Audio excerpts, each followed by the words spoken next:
ढूंढ रहा हूं, जिस दिन शाहरुख खान मिल गया उस जिहादी को जिंदा जला दूंगा और जलाने के पहले उसकी चमड़ी उधेड़ करके उसको दिखाऊंगा कि अगर तुम्हें जो है भगवा से नफरत है तो तुम्हारी धमनियों में बहने वाला रक्त ये क्यों तुम्हारी धमनियों में बह रहा है, इसका भी रंग तो भगवान। अस्सलाम वालेकुम दोस्तों, मैं हूं शारिफ खान। आज की वीडियो में आप देखने वाले हैं कि एक हिंदू पंडित ने पठान फिल्म और शाहरुख खान को लेकर बहुत बुरी बुरी गालियां दी हैं और ऐसी भाषा में बात की है जिससे किसी भी मुसलमान की भावनाओं को आहत हो सकता है और हिंदुओं की भावनाओं को भी असर हो सकता है।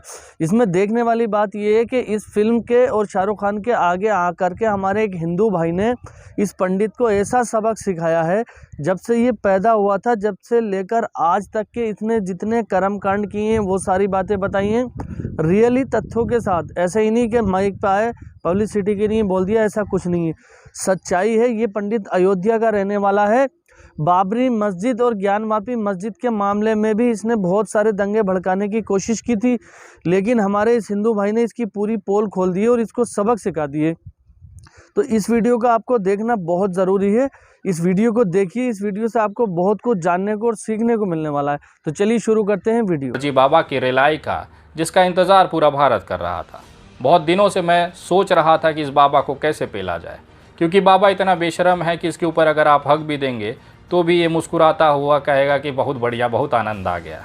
ये उन लोगों में से है जो अपनी बेइज्जती को बेइज्जती नहीं समझते बल्कि उसको एक मौका समझते हैं। इसी के लिए बार बार ये वीडियो कैमरे पर आकर अपने मुंह से लघु शंका और दीर्घ शंका दोनों करते हैं। इस बाबा के बारे में जानने से पहले इसका नया वीडियो आपको देखना बहुत ज़रूरी है। ज़रा मैं बोलूँगा इस भोसड़ी वाले बाबा को कि आप आइए और दिखाइए।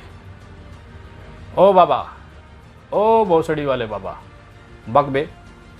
मैं ढूंढ रहा हूं, जिस दिन शाहरुख खान मिल गया उस जिहादी को जिंदा जला दूंगा और जलाने के पहले उसकी चमड़ी उधेड़ करके उसको दिखाऊंगा कि अगर तुम्हें जो है भगवा से नफरत है तो तुम्हारी धमनियों में बहने वाला रक्त ये क्यों तुम्हारी धमनियों में बह रहा है, इसका भी रंग तो भगवान। तो ये है नए नए भारत के नए ज्ञान चोदू बाबा। इनका कहना है कि ये शाहरुख खान को जिंदा जला देंगे और जलाने से पहले उसकी चमड़ी उधेड़ कर उनके रगों में बह रहा भगवा कलर का खून दिखाएंगे। इन कोई चूतियों को जाकर बताएं कि बायोलॉजिकल भगवा कलर का खून नहीं होता, लाल कलर का होता है, जो कि सभी की धर्मों के रगों में एक समान भरता है। उस ऊपर वाले ने कभी हमारे अंदर भेदभाव नहीं किया, चाहे आप हिंदू हो, मुसलमान हो, क्रिश्चियन हो, ईसाई हो, कोई भी हो, आपके रगों में धमनियों में बह रहा जो कल खून का जो रंग है वो केवल लाल है। मैं बाबा से बोलना चाहता हूँ, इन ज्ञान चोदू बाबा से, कि कृपया करके अपने नसें काट कर लोगों को भगवे खून का दर्शन कराएं, दिव्य दर्शन कराएं, क्योंकि देश देखना चाहता है कि ऐसा कौन सा भगवा कलर का खून है जो आपकी रगों में और शाहरुख खान की धमनियों में बह रहा है, जिसे आप दिखाना चाहते हैं। ये वो भोसड़ी वाला बाबा है जिसकी विवादित बयानों को लेकर, बकचोदियों को लेकर देश में हमेशा सरदर्द होता रहता है। इससे होता कुछ नहीं, आज तक अपनी ज़िंदगी में ये कुछ कर नहीं पाया है। मात्र 17 साल की उम्र में सीधी, जो कि मध्य प्रदेश का एक ज़िला है, वहाँ पर इसके परिवार के साथ ये रहता था। इसके माँ बाप इतने परेशान थे कि इस भोसड़ी वाले के पिछवाड़े ऐसी लात मारी कि इसको घर से निकाल दिया गया। निकलने के बाद जब ये दर दर भटक रहा था तो ये अयोध्या पहुँचा। अयोध्या पहुंचने के बाद लगातार ये देश में लोगों के सामने हाथ फैलाकर मांगता और खाता। इसे एक धंधा समझ में आ गया था कि अगर ये भगवा कलर और एक थोड़ा सा चंदन और टीका लगा ले तो शायद इसका जो कमाई है वो बढ़ जाएगा। इसी को देखते हुए उम्र के 44 साल तक ये कभी काशी, कभी अयोध्या, कभी मथुरा, कभी हरिद्वार भटकता रहा। 44वें साल में 2017 के साल में जब ये अयोध्या वापस आया तो इसे समझ में आया कि राम मंदिर का विवाद चल रहा है। उसी समय इसकी पहली बकचोदी देश के सामने आई। उन्होंने एक आंदोलन छेड़ा कि अगर देश में राम मंदिर नहीं बनेगा, कोर्ट अगर मस्जिद के बारे में फ़ैसला देगा तो मैं आत्मदाह कर लूँगा। बाकायदा चीता चलाया गया और उसके बाद में ये अपने बात से पलट गए, जैसा हर बार होता है। तो ये कोई नई बात नहीं है, ये केवल बकचोदी करने के लिए कैमरे पे आते हैं। थोड़ी सी बकचोदी करेंगे, उसके बाद फिर अपना जो धोती है उसको उठाएंगे और तिक्का 120 किलोमीटर प्रति घंटे की रफ्तार से कहीं दूर भाग जाएंगे। उसके बाद ये वापस एक चर्चा में आए जब इनको बताया गया कि सरयू नदी के अंदर ये जाकर आत्मदाह कर लेंगे। कारण ये था कि उनको हिंदू राष्ट्र बनाना था। हिंदू राष्ट्र को लेकर इन्होंने बहुत बड़ा भूचाल उठाया। पूरे देश के सारे बड़े बड़े जो समाचार कंपनियां हैं उसके कैमरामैन इनकी खिड़की से झांक रहे थे कि बाबा मरा कि जिंदा है अभी तक, और इंतज़ार करते रहे शाम का कि जब बाबा निकलेंगे और सीधा सरयू नदी में समापन जाकर अपना आत्मदाह कर इस देश को इस बकचोदी से मुक्त कर देंगे। लेकिन बाबा फिर पलट गए उन्होंने कहा कि नहीं नहीं, अभी नहीं, सरयू नदी का समय नहीं आया है, मैं चुल्लू भर एक ढक्कन के पानी में अपना नाक रगड़ के उसमें डूब जाता हूँ। लेकिन बाबा देखे इतने बड़े दिलदार थे, वो फिर पलट गए। उन्होंने कहा कि नहीं नहीं, चुल्लू भर पानी में हमारा अभी आत्मदाह करने का मन नहीं है, हम 2 साल बाद 2023 में करेंगे। उसके बाद सारे जितने कैमरामैन थे वो इनको माँ और बहनों की गालियाँ देते हुए वहाँ से चले गए। ये बकचोदी यहाँ पर भी नहीं थमी, ये फिर अपना डंडा उठाए और पहुँच गए आगरा, प्यार और मोहब्बत की निशानी ताजमहल में। लेकिन सोचिए, योगी जी के शासनकाल में योगी की पुलिस ने इनको लाठियाँ भेज भेज के इनके पिछवाड़े के ऊपर एक ऐसी सरियों का निशान निकाला। वहाँ से फिर ये 120 किलोमीटर प्रति घंटा की रफ्तार से अयोध्या की तरफ दौड़े, इतनी बड़ी नाक कटवाने के बाद कि इनको ताजमहल के अंदर भी नहीं जाने दिया। उस योगी सरकार और योगी पुलिस ने, जो हिंदुत्व का सबसे बड़ा चेहरा है, उसी हिंदुत्व के चेहरे में इनकी पिछवाड़े को लाल कर कर वहाँ से इनको बेइज्जत कर कर कुत्ते की तरह भगाया गया। ये फिर वहाँ से अपनी धोती उठाते हैं, 120 किलोमीटर प्रति घंटा की रफ्तार से ये सीधा अयोध्या की तरफ जाते हैं। यहाँ पर भी मामला ख़त्म नहीं होता।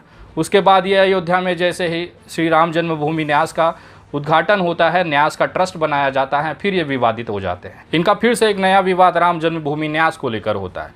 वहाँ के जो सबसे बड़े जो महंत हैं, जो कि राम जन्मभूमि तीर्थ क्षेत्र के मुख्य अध्यक्ष हैं महंत नृत्य गोपाल दास, उनको लेकर ये गाली गलौज करते हैं। सोचिए, भगवा पहनकर खुद को अपने आप को जगत गुरु परमहंस का तमगा देने के बाद ये उसी संत समाज के सबसे बड़े प्रतिष्ठित पद पर बैठे एक इंसान को, महंत को गालियां देते हैं और उस ऑडियो वीडियो को, जो उनकी जो ऑडियो थी, उसको ये वायरल करा देते हैं। पूरे जो यहाँ के छावनी के जो संत समाज था अयोध्या का, वो इनको खोजने लगता है। आपको पता है कैसे खोजता है? जैसे किसी माशूका के पीछे उसका आशिक पड़ा होता है, उसी तरह से इनके पीछे वहाँ के सारे संत पड़े हुए थे। ये भागते भागते भागते भागते काशी पहुँचे। वहाँ पर भी इनके संतों के चेलों ने इनको मिलकर रेलाई कर दी। मार खाने के बाद जब ये वीडियो पर आए तो उन्होंने कहा कि मुझे जान का खतरा है, मुझे बचाया जाए।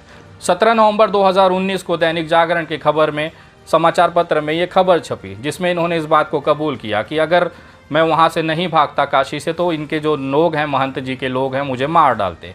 तो इतने बड़े ये शूरवीर हैं कि इन्होंने फिर से अपना काशी से अपना लुंगी उठाया, 120 किलोमीटर की रफ्तार से ये सीधा जाकर छिप गए। पता है कहाँ छिप गए? जहाँ एक दूसरा बकचोद रहता है, गाजियाबाद के डासना मंदिर के यति नरसिंहानंद के धोती के अंदर जाके ये महाराज छुप गए। 27 दिनों तक ये यति नरसिंहानंद के धोती के अंदर जाकर समाये रहे और वहाँ पर छुपे रहे, महंतों के चेलों से बचते रहे। किसी तरह मामला ये ख़त्म हुआ, लेकिन मामला यहाँ पर समाप्त नहीं हुआ। अयोध्या के सारे संतों ने इनका फर्जीवाड़ा देश के सामने रखा। इनको खुद ने अपने आप को परमहंस और जगत गुरु का तमगा दे के रखा है। एक ऐसा फर्जी इंसान है जो उदय रामदास के नाम से जाना जाता है, लेकिन इन्होंने एक छावनी का खुद को अपने आप को जगत गुरु घोषित कर रखा है। इसी को देखते हुए संत समाज का अपमान हो रहा था। इनके विवादित की वजह से अयोध्या बदनाम हो रही थी, जिसको लेकर वहाँ के संत समाज ने एक बैठक किया।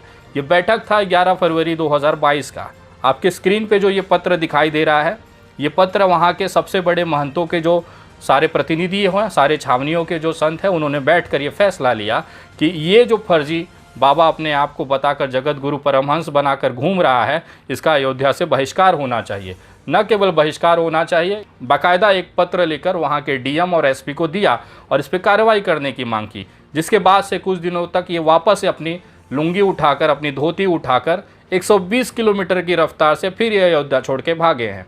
ये वाकया है 11 फरवरी 2022 का। तो सोचिए, जो अयोध्या का खुद का संत समाज है, वो इन जैसे चूती और फर्जी बाबाओं को पिछवाड़े लात मारकर भगाता है। लेकिन हमारे हिंदू समाज और सनातन समाज में कुछ ऐसे लोग हैं जो आज भी जाकर इसके तलवे और अंडवे सहलाते हैं और उसको समझ में आता है कि बहुत बड़े तपस्वी ज्ञानी है। परमहंस शब्द एक ऐसा शब्द है जिसकी एक गरिमा है। आपको पता है परमहंस का मतलब क्या होता है? परमहंस शब्द एक ऐसा शब्द है जिसकी एक अपनी गरिमा है। भारत में 1836 में पैदा हुए रामकृष्ण परमहंस एक ऐसे इंसान थे जिन्होंने इस देश में परमहंस शब्द का सम्मान आसमान की बुलंदी तक पहुंचाया। रामकृष्ण परमहंस भारत के एक महान संत थे जो आध्यात्मिक गुरु और विचारक थे। उन्होंने सभी धर्मों की एकता पर जोर दिया। उन्हें बचपन से ही विश्वास था कि ईश्वर के दर्शन हो सकते हैं, अतः ईश्वर की प्राप्ति के लिए उन्होंने कठोर साधना और भक्ति का जीवन बिताया। स्वामी रामकृष्ण मानवता के पुजारी थे। साधना के फलस्वरूप वे इस निष्कर्ष तक पहुँचे कि संसार के सभी धर्म सच्चे हैं और इसमें कोई भिन्नता नहीं है। यह ईश्वर तक पहुंचने के लिए भिन्न भिन्न साधन मात्र हैं। ये भारत की वो गौरवान्वित भूमि और उस परमहंस की कहानी है जिन्होंने एक अपना इतिहास बनाया, जिन्होंने एक अपना सम्मान बनाया। और इसके उलट ये चूतिए ने अपने नाम के आगे जगत गुरु और परमहंस फर्जी तरीके से लगाकर परमहंस और जगत गुरु के नाम को कलंकित किया। न केवल इस नाम को कलंकित किया, उस भगवे को कलंकित किया, उस सनातन को कलंकित किया जिसका एक गौरवशाली इतिहास रहा है। मैं पूछना चाहता हूं उस तमाम मेरे भारत के सनातनी भाइयों से, मुसलमानों की नफरत में और राजनीति करने के चक्कर में ये फर्जी बाबा हमारे संत समाज और ख़ास तौर पे अयोध्या को कलंकित करता है। इस पर आप क्या कहना चाहते हैं, कमेंट करके ज़रूर बताएं। आज आपके इसके अंदर की जो भूख है वो मैं दिखाना चाहता हूँ। इसकी जो सबसे बड़ी भूख है वो है राजनीति। इन्होंने देखा योगी आदित्यनाथ जी इतने सालों से संघर्ष करने के बाद मुख्यमंत्री बन गए, तो मैं विधायक और सांसद तो बन ही सकता हूँ। इसी को देखते हुए इन्होंने 2022 के चुनाव में घोषणा कर दी कि 2022 के चुनाव में भारतीय जनता पार्टी के टिकट पर वो अयोध्या से चुनाव लड़ेंगे। लेकिन भारतीय जनता पार्टी के शौचालय में भी इस इंसान को जगह नहीं मिली, टिकट तो बहुत दूर की बात थी। बाद में इन्होंने घोषणा की कि अगर मुझे भाजपा टिकट नहीं देगी तो मैं निर्दलीय लड़ूंगा। उसके लिए भी इन्होंने बाद में फिर पलटी मारा और 120 किलोमीटर प्रति घंटा के रफ्तार से ये गोरखपुर की तरफ दौड़ चले, जहाँ पे अमित शाह की सभा थी। वहाँ पर जाने के बाद एक न्यूज़ चैनल के एंकर को कैमरा पकड़वा कर इन्होंने कहा कि मैंने योगी आदित्यनाथ से बात किया कि मुझे 22 का टिकट क्यों नहीं दिया गया। तो योगी आदित्यनाथ ने इनको एक लॉलीपॉप चुसा दिया कि कहा कि जगत गुरु महाराज आप एक काम करिए, रायबरेली से 2024 का लोकसभा चुनाव लड़िएगा, वो भी सोनिया गांधी के खिलाफ। और इस पे ये गदा लेकर वहाँ पर नाचने लगे। एक बात बताइए, पहले आप ऐलान किए थे कि अभी अयोध्या से लड़ेंगे चुनाव? बिल्कुल, मैं अयोध्या तपस्वी स्वामी पीठाधीश्वर जगत गुरु परमहंस आचार्य हमने ऐलान किया था कि भारतीय जनता पार्टी की सिंबल से विधानसभा चुनाव अयोध्या से मैं लड़ूंगा। अगर भारतीय जनता पार्टी टिकट नहीं देगी तो निर्दल लड़ूंगा। जिस पर योगी आदित्यनाथ जी ने कहा कि आप रायबरेली से सोनिया गांधी के अपोजिट लोकसभा लड़िए भारतीय जनता पार्टी से, जिसको हम मान गए। वीडियो पसंद आई होगी, वीडियो पसंद आई हो तो मेरे चैनल को सब्सक्राइब करके बेल आइकन पर ऑल का बटन जरूर सेलेक्ट कर देना। ये जो बंदा है विनय दुबे, ये हमेशा सच्चाई की बात करता है और लोगों से अपनी लड़ाई झगड़े मोल लेता है। किस लिए लेता है? कि इंसाफ की बात करने में। आज के दौर में दोस्तों जिसके पास पावर है लोग उसी की कहने लग जाते हैं, लेकिन ये एक ऐसा बंदा है जो हमेशा सच्ची बात कहता है। चाहे किसी से झगड़ा है, चाहे कोई इससे दुश्मनी करे या इसका दोस्त बने, इसको कोई परवाह नहीं है। सच्ची बात बोलना है, जो हक बात है उसको फॉलो करना है। तो ऐसे लोग हमारे देश में बहुत कम हैं। मैं तहे दिल से शुक्रिया अदा करता हूँ विनय दुबे जी का। बहुत बहुत शुक्रिया विनय सर आपका, जो आप अच्छा काम कर रहे हो, बहुत इसी तरह से करते रहना। खुदा हाफिज़ दोस्तों। वीडियो पसंद आई हो तो चैनल को सब्सक्राइब करके वीडियो को लाइक ज़रूर करना।